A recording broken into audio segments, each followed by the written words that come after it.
जय हिंद दोस्तों, मैं सागर शुक्ला स्वागत करता हूं आपका आपके अपने YouTube channel Shukla education hub पर। आज बात करेंगे RBI मॉनेटरी पॉलिसी। RBI की मॉनेटरी पॉलिसी क्या है, इसे हिंदी में RBI की मौद्रिक नीति कहते हैं। RBI की मौद्रिक नीति होती क्या है, देखेंगे कि RBI जो विभिन्न प्रकार के रेट लगाती है उस रेट को क्या कहते हैं, वो रेट कहाँ से आता है, तथा RBI जो बैंकों को लोन देती है तो उस रेट को क्या कहते हैं, और जब बैंक RBI को ऋण देती है उस रेट को अपन क्या कहते हैं। तो हम लोगों का बैंक हुआ commercial bank, SBI, PNB, HDFC, तथा इन बैंकों का बैंक हुआ RBI। तो आपसे कई बार क्वेश्चन पूछेगा कि बैंकों का बैंक किसे कहते हैं, तो बैंकों का बैंक RBI कहते हैं। इस टॉपिक से किसी भी प्रतियोगी परीक्षा, चाहे SSC, रेलवे, बैंक, इसमें किसी न किसी प्रतियोगी परीक्षा में 1 या 2 नंबर के क्वेश्चन इससे अवश्य रूप से आते हैं, अतः अपन इसे देखते हैं। तो RBI जब इन बैंकों को लोन देती है तो उस रेट को क्या कहते हैं, देखते हैं। पहला होता है रेपो रेट, पहला होता है रेपो रेट। रेपो रेट जब RBI इन बैंकों को देती है लोन तो उसे कहते हैं रेपो रेट। तो इसकी परिभाषा हो जाएगी अल्पकालिक समय के लिए RBI द्वारा, अल्पकालिक समय के लिए RBI द्वारा कमर्शियल बैंकों को दिया जाने वाला ऋण क्या कहलाता है, रेपो रेट कहलाता है। तो अल्पकालिक समय के लिए,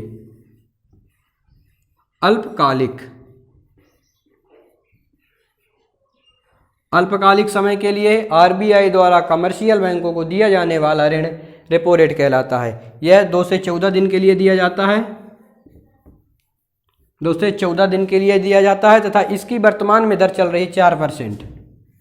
ये दर प्रत्येक 2 माह में चेंज होती रहती है। इसे साल में कम से कम 5 से 6 बार चेंज ही होना, मैक्सिमम 8 भी हो जाता है, लेकिन साल में इसे 5 से 6 बार चेंज ही होना है।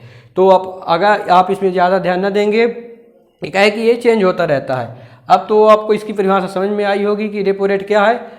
अल्पकालिक समय के लिए RBI द्वारा, अल्पकालिक समय के लिए RBI द्वारा जब इन बैंकों को ऋण प्रदान किया जाता है उसे हम रेपो रेट कहते हैं। उसे हम क्या कहेंगे, रेपो रेट कहेंगे। इसमें RBI इन बैंकों को लोन देती है। अब दूसरा होता है बैंक रेट, दूसरा होता है bank rate. Bank rate, bank rate होता है दीर्घकालिक समय के लिए, दीर्घकालिक समय के लिए RBI द्वारा वाणिज्यिक बैंकों को दिया जाने वाला ऋण बैंक रेट कहलाता है, जिसमें क्या होगा, दीर्घकालिक समय के लिए, दीर्घकालिक समय के लिए RBI द्वारा इन बैंकों को दिया जाने वाला ऋण बैंक रेट कहलाता है। तो इसमें क्या होगा, RBI इन बैंकों को देगी रेपो रेट तो अल्पकालिक समय के लिए, लेकिन जब RBI दीर्घकालिक समय के लिए इन बैंकों को लोन देगी तो उसे क्या कहते हैं, बैंक रेट कहते हैं। तीसरा होता है MSF, तीसरा होता है MSF, मार्जिनल स्टैंडिंग फैसिलिटी। इसका फुल फॉर्म होता है मार्जिनल स्टैंडिंग फैसिलिटी।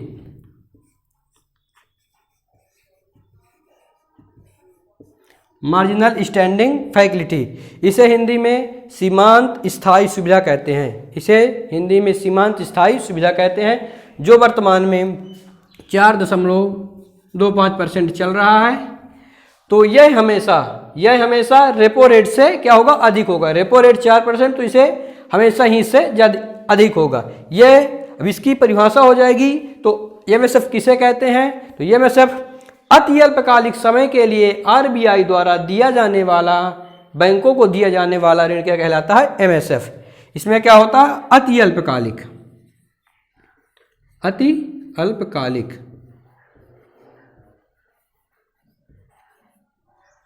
अल्पकालिक समय के लिए बैंकों द्वारा, अति अल्पकालिक समय के लिए RBI द्वारा कमर्शियल बैंकों को दिया जाने वाला ऋण MSF, मार्जिनल स्टैंडिंग फैसिलिटी, या इसे हिंदी में सीमांत स्थायी सुविधा कहते हैं। तो अल्पकालिक समय के लिए दिया जाने वाला ऋण रेपो रेट, दीर्घकालिक समय के लिए दिया जाने वाला ऋण बैंक रेट, तथा अति अल्पकालिक समय के लिए दिया जाने वाला रेट क्या कहलाता है, MSF कहलाता है। अब देखते हैं इसमें क्या हुआ कि आरबीआई इन बैंकों को ऋण देती थी, लेकिन जब ये बैंक आरबीआई को देते हैं ऋण तो उसे क्या कहते हैं? उसे कहते हैं रिवर्स रिपो रेट। उसे कहते हैं reverse repo rate, reverse repo rate. Reverse repo rate क्या होता है? अल्पकालिक समय के लिए, अल्पकालिक समय के लिए कमर्शियल बैंकों द्वारा आरबीआई को दिया जाने वाला ऋण क्या कहलाता है? Reverse repo rate. इसमें क्या होता है? कमर्शियल बैंक किसको देते हैं? आरबीआई को। तो इसे क्या कहेंगे? Reverse repo rate, reverse repo rate. इसे क्या बोलेंगे? Reverse repo rate. यह क्या होता है? हमेशा रेपो रेट से क्या होगा? कम होगा। एमएसएफ क्या होगा? रेपो रेट से अधिक होगा, तथा रिवर्स रिपो रेट क्या होगा? इससे क्या होगा? कम होगा। तो ये वर्तमान में चल रहा है 3.25%। तो रिवर्स रिपो रेट क्या होगा? होता है दीर्घकालिक समय के लिए कमर्शियल बैंकों द्वारा आरबीआई को दिया जाने वाला ऋण रिवर्स रिपो रेट कहलाता है। तो आपको समझ में आया होगा, repo rate, bank rate, MSF, इसमें क्या होता है कि आरबीआई इन बैंकों को देती है लोन, तथा रिवर्स रिपो रेट में बैंक किसको देते हैं? आरबीआई को लोन देते हैं। तो अल्पकालिक समय के लिए रेपो रेट होता है, दीर्घकालिक समय के लिए बैंक रेट होता है, अति अल्पकालिक समय के लिए मतलब एक दिन के लिए, एक दिन के लिए दिया जाने वाला ऋण क्या होता है? एमएसएफ, मार्जिनल स्टैंडिंग फैसिलिटी होता है। इसे हिंदी में सीमांत स्थायी सुविधा कहते हैं। तो यह 2 से 14 दिन के लिए दिया जाता है या एक दिन के लिए जाता है। सबसे ज़्यादा आपसे क्वेश्चन पूछ सकता है कि सबसे ज़्यादा बैंक, सबसे ज़्यादा आरबीआई किस रेट दर पर बैंकों को ऋण देती है? तो सबसे ज़्यादा किस में देती है? रेपो रेट में। सबसे ज़्यादा रेपो रेट में देती है। अब रिवर्स रिपो रेट की कब बैंक जमा करती है? जब आंदोलन होते हैं, हड़ताल होते हैं, तो बैंक बंद हो जाती हैं 2 से 3-4 दिन के लिए। तो क्या होता है कि इन बैंक क्या करती हैं कि बैंक अपना पैसा आरबीआई के पास जमा कर देती हैं।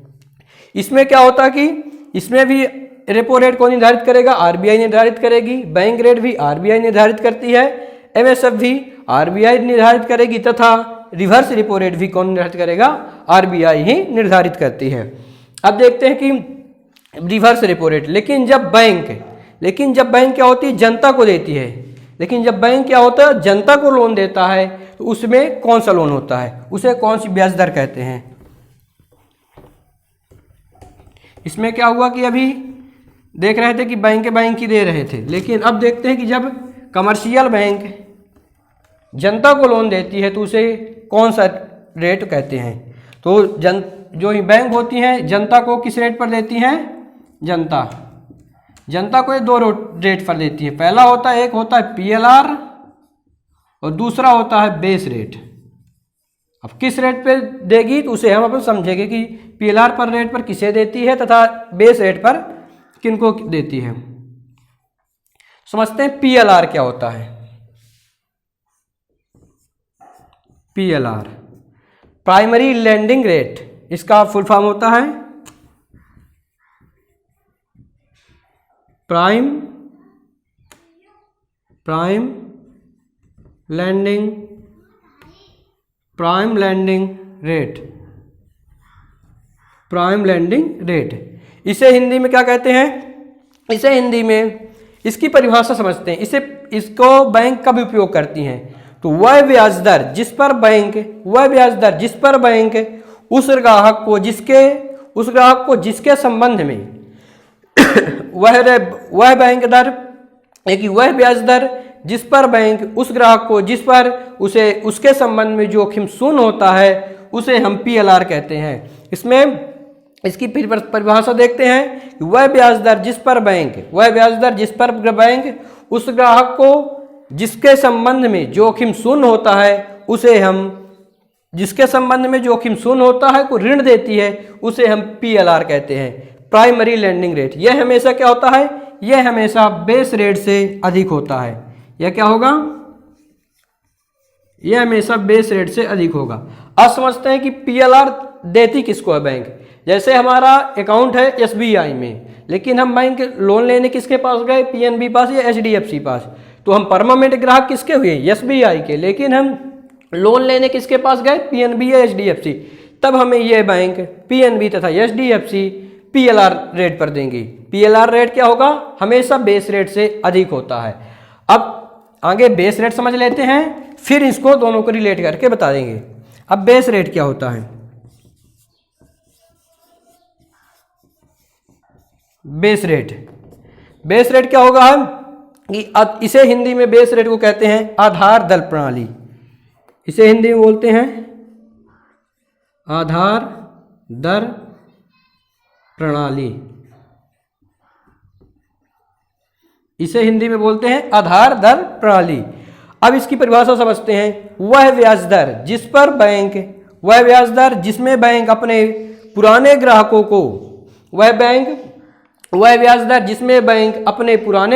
को लोन देती है, उसे हम बेस रेट कहते हैं। परिभाषा हुई बेस रेट की, वह ब्याज दर जिस पर बैंक अपने पुराने ग्राहकों को लोन देती है, उसे हम बेस रेट कहते हैं। पुराने ग्राहक मतलब परमानेंट ग्राहक, जिससे उसको अधिक लाभ होता है, तो उसे हम बेस रेट कहते हैं। बेस रेट क्या होता है? हमेशा पीएलआर से कम होता है। पीएलआर से हमेशा क्या होगा? कम होगा। पीएलआर क्या होता है? बेस रेट से अधिक होता है, तथा बेस रेट क्या होता है? पीएलआर से कम होता है। अब समझते हैं, आपको समझाया कि पीएलआर बैंक कब देती है। अब बेस रेट समझते हैं। जैसे हमारा अकाउंट है एसबीआई में, लेकिन हमारे खाते में पैसे कम हैं, तो क्या हुआ कि बैंकों को हमसे ज़्यादा ब्याज नहीं प्राप्त हो रहा है, तो हमें कौन सा रेट देगी? वो बैंक निर्धारित करेगी। तो हमें पीएलआर भी दे सकती है और बेस रेट में भी दे सकती है। लेकिन जिसके अकाउंट में पैसा ज़्यादा होता है, उससे बैंक को अधिक ब्याज मिलती है, उसे बैंक हमेशा बेस रेट में देती है। जैसे बताया कि पुराने ग्राहकों से तात्पर्य कि उसके बैंक में ज़्यादा रुपए होंगे। जैसे कोई बैंक में खाता खुलवाया था, उसके बैंक छात्रवृत्ति बस है, तो उसे बैंक किस पे, अगर वो लोन लेने गए तो उसे किस रेट पे देगी? पीएलआर पे देगी, प्राइम लैंडिंग रेट में लोन देगी। अब समझते हैं कि जो हुआ था कि एमएसएफ रेपो रेट तथा बैंक रेट को कौन निर्धारित करता था? आरबीआई निर्धारित करती थी। लेकिन पीएलआर तथा बेस रेट को कमर्शियल बैंक निर्धारित करते हैं। इसे कौन निर्धारित करेगा? कमर्शियल बैंक निर्धारित करते हैं। अब समझते हैं सीआरआर क्या होता है। एक होता है सीआरआर, एक होता है एसएलआर।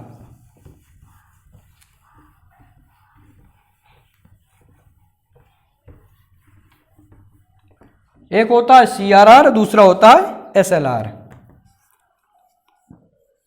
CRR, SLR. सीआरआर का फुल फॉर्म होता है cash reserve ratio. Cash reserve ratio, इसका फुल फॉर्म होता है कैश रिजर्व रेशियो।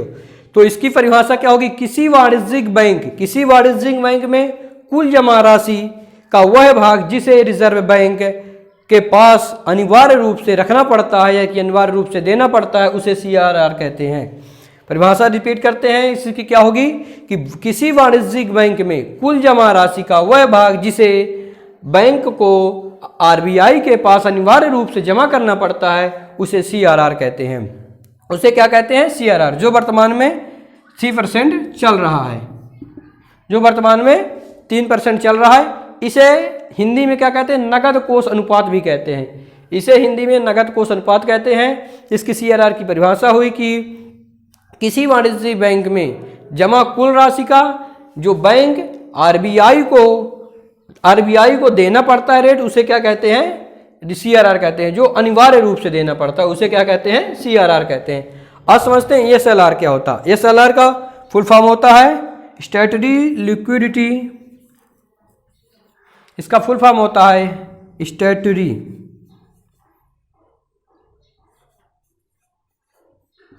लिक्विडिटी।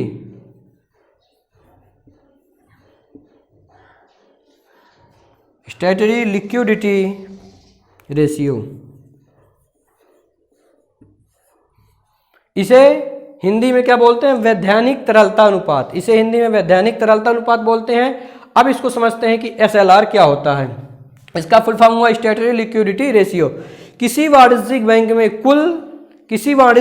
में कुल जमा राशि का वह भाग जो नगद स्वर्ण या विदेशी मुद्रा के रूप में बैंक को अपने पास रखना पड़ता है, उसे हम एसएलआर कहते हैं। इसकी परिभाषा फिर से रिपीट करते हैं। किसी वाणिज्यिक बैंक में कुल जमा राशि का वह भाग जो नगद स्वर्ण या नगद स्वर्ण व विदेशी मुद्रा के रूप में बैंक को अपने पास रखना होता है, उसे हम SLR कहते हैं, जो वर्तमान में 18% चल रहा है। इसे हिंदी में वैधानिक तरलता अनुपात कहते हैं। इसमें क्या होता है कि CRR को बैंक किसको देती हैं? RBI को देती हैं, लेकिन SLR को बैंक अपने पास स्वयं रखती हैं। SLR का उपयोग कब होता है? जब बैंकों के पास पैसों की कमी हो जाती है, जैसे कि किसी भी दिन पैसे जमा करने वाले व्यक्ति कम आए लेकिन निकालने वाले व्यक्ति क्या हुए? ज़्यादा आए, जब बैंक अपना SLR निकाल सकती है, SLR निकाल सकती है। तो SLR का फुल फॉर्म हुआ स्टैट्यूटरी लिक्विडिटी रेशियो और CRR का फुल फॉर्म हुआ कैश रिजर्व रेशियो। अब समझते हैं कि महंगाई, क्या नोट छापकर महंगाई दूर की जा सकती है? सभी के मनों में क्वेश्चन रहता है कि RBI के पास मशीन है तो RBI नोट छापकर गरीबी दूर क्यों नहीं करती? अगर RBI नोट छापकर गरीबी दूर करेगी, जैसे अभी हाल ही में कुछ दिन पहले हुआ था वेनेजुएला, जिसने अपनी गरीबी दूर करने के लिए क्या हुआ? नोट छाप दिया, अधिक मात्रा में नोट छाप दिया, तो वहाँ क्या हुआ? महंगाई इतनी बढ़ गई कि क्या बताएं। तो महंगाई, अगर अपने यहाँ 100 रुपये की कोई वस्तु मिल रही है तो वहाँ वेनेजुएला में 10,000 रुपये, इतनी महंगी वस्तु हो गई थी। तो RBI इसी कारण से महंगाई न बढ़े, इसी कारण से RBI क्या होता है कि नोट ज़्यादा छापती नहीं है। तो नोट छापकर गरीबी दूर नहीं की जा सकती है। अगर RBI नोट छाप देगी, अगर RBI नोट छाप देगी तो क्या होगा कि ज़्यादा नोट छाप देगी तो बैंक जो होता है ना रेपो रेट कम हो जाएगा। तो रेपो रेट कम होगा तो बैंकों को कम मात्रा में, कम रेशियो में क्या मिलेगा? पैसा मिलेगा, कम ब्याज में। तो क्या होगा कि अगर मान लीजिए कि बैंक को 5% में मिला, RBI कितने परसेंट में दी? बैंक को 5% में। तो जो बैंक कमर्शियल बैंक होगी तो जनता को कितने परसेंट में देगी? 10% में। तो अगर कोई व्यक्ति 1 लाख रुपए उधार लिया, अगर कोई व्यक्ति 1 लाख रुपए उधार लिया तो कितना जमा करने पड़ेगा? 1 साल में उसे 1,10,000। तो आम नागरिक भी 10,000 रुपये जमा कर सकते हैं, 1,10,000। तो इसको क्या होगा कि कितनी ब्याज लगेगी? मात्र 10,000 रुपये। इससे क्या होगा कि अगर कोई व्यक्ति किसी दुकान में जाता है तो जितना मूल्य बताएगा दुकानदार, उतने मूल्य में उसको देकर पैसा आ जाएगा। अगर कोई व्यक्ति की कीमत अगर बताता है कोई वस्तु की 800 रुपये, तो क्या होगा कि पूछेगा कितने रुपए की है, तो बोलेगा 800, तो 800 देकर आ जाएगा। दूसरा व्यक्ति भी गया, उसके पास भी कैश है, तो क्या करेगा? 800 बोला और एक ही उसको 900 भी बोल दिया, तो क्या होगा कि वो देकर आ जाएगा। इससे क्या होता है कि दुकानदार का एक जो व्यक्ति उसे वस्तु को 600 में दे रहा था, लेकिन उसे कितने में दिया? 800 में। तो इसका प्राइमरी मतलब बिल्कुल रेट बन जाएगा कि 800 में देना। तो इससे क्या होगा कि महंगाई बढ़ेगी, आम जनता पर इसका बहुत प्रभाव पड़ेगा। अतः RBI समझदार है, अतः क्या नहीं करती है? अतः नोट छाप के गरीबी दूर नहीं करती, इससे महंगाई बढ़ जाएगी। अब समझते हैं RBI जब अपनी मौद्रिक नीति को सख्त करती है तो इसका इन्फ्लेक्शन पे क्या प्रभाव पड़ता है? जब RBI अपनी मौद्रिक नीति को डाउन करती है तो उस पर इन्फ्लेक्शन का क्या प्रभाव पड़ता है, देखते हैं। जब RBI क्या करेगी? अपनी मौद्रिक नीति मतलब MSF repo rate, MSF repo rate, bank rate,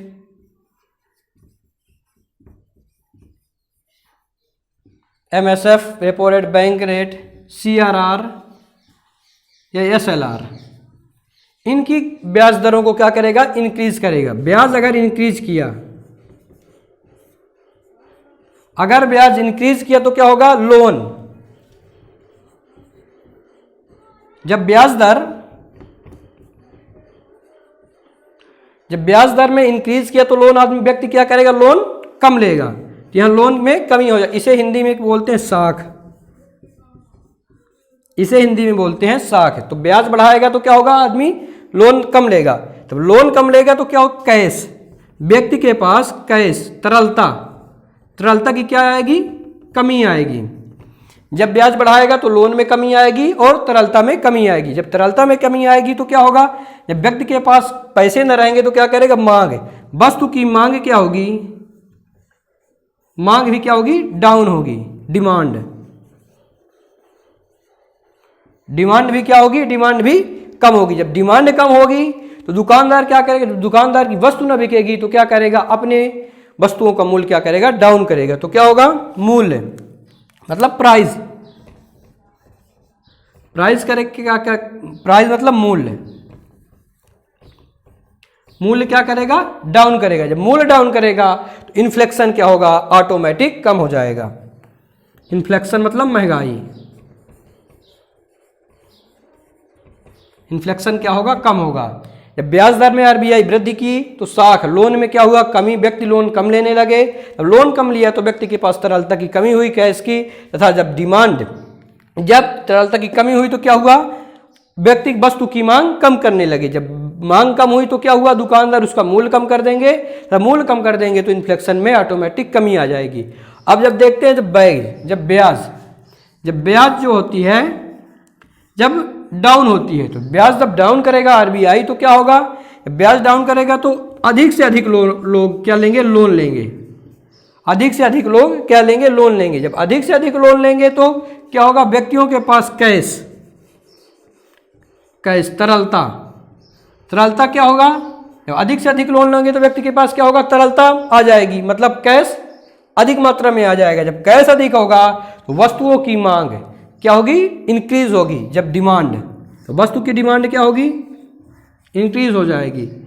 जब वस्तु की डिमांड इंक्रीज होगी तो क्या करेंगे, जब दुकानदार की वस्तुएं ज़्यादा बिकने लगेंगी तो क्या करेगा, अपने मूल्य पर क्या कर देगा, वस्तुओं के मूल्य पर इंक्रीज कर देगा। तो मूल्य पर क्या हो जाएगा, वृद्धि हो जाएगी मूल्य पर भी। जब वृद्धि में मूल्य हो तब क्या होगा, डिमांड करेगा तो क्या करेगा, दुकानदार मूल्य बढ़ा देगा। जब मूल्य बढ़ा देगा तो ऑटोमेटिकली इन्फ्लेक्शन क्या हो जाएगा, बढ़ जाएगा। इन्फ्लेक्शन मतलब महंगाई, महंगाई क्या हो जाएगी, कम हो जाएगी।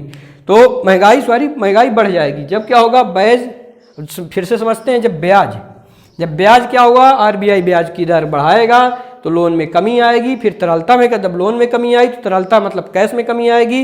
जब कैश में कमी आएगी तो मांग में, वस्तुओं की मांग में कमी आएगी।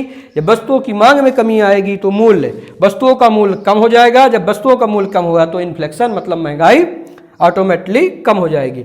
अब जब आरबीआई ब्याज डाउन करता है तो लोन क्या होता है, लोन अधिक से अधिक लोगों के पास पहुंचता है, अधिक से अधिक व्यक्ति लोन लेते हैं। जब लोन अधिक से अधिक लेने लगे तो क्या होगा, उनके पास कैश की भरपूर मात्रा हो जाएगी। तो कैश क्या हो जाएगा, इंक्रीज हो जाएगी तरलता। जब तरलता इंक्रीज हो जाएगी तो डिमांड, वस्तुओं की डिमांड क्या होगी, बढ़ जाएगी। जब वस्तु की डिमांड बढ़ेगी तो दुकानदार ऑटोमेटिकली क्या करेगा, मूल्य को बढ़ा देगा। जब मूल्य बढ़ जाएगा तो इन्फ्लेक्शन क्या होगा, बढ़ जाएगा। उम्मीद है कि आपको आरबीआई की मौद्रिक नीति समझ में आई होगी।